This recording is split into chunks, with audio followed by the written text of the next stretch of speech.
waxay ka mid tahay dadka dhibaatooyinka ay ka soo gaareen qaraxi Soobe waxay maqaahid ku lahayd agagaarka Soobe maqaayad yar oo bacay ku korin jirtay shaah soor iyo cambuulo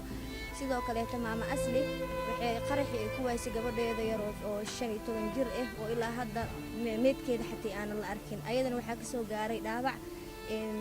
waxaan isku daynay hadaan dhalinyarada mutadawiciinta Soomaaliyeed anagoo ka wakiil walaalaheena jooga dhalinyarada dalka Sweden gaar ahaan Leila Cabdi Isxaaq inaan maamada dib ugu soo celino ganacsigeedii meesha ugu burburay maadaama anaga aan maanta soo celin karin gabadheeda meesha ku waysay laakiin waxaan isku daynaa inaan waxaan awoodno aan maamada kor ugu qaadno sidoo kale tan mehradeeda ganacsi ay u soo laabato waxaan u keenay alaabihii lagu furi lahaa maqaahida ay ka mid yihiin burjikadii miisaska shaahiga maxay heeto dhuxushi ay ku shidi lahayd meesha raashinkii wixii agab looga baahnaa maqaayadii maama asli waa tan dareenkeeda inay ku cabirto u mahad celiso dhalinyarada Sweden jooga gaar ahaan Leila Cabdi Isxaaq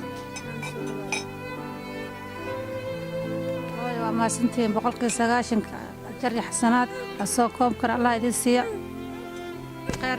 الله يدسيا وما سنتين بقولك ساشنك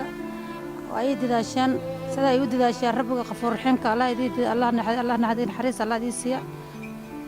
وأي فرح حسين قلبته الله كيس الحمد لله الشكر واحد السعودية كرن قبل كجرت معنا الحمد لله قرب كذا يسوي استقطاع خير الله يدسيا إلى أنت عالم جوزنا حريص جن الله يدي ودسيا وما سنتي هو معنا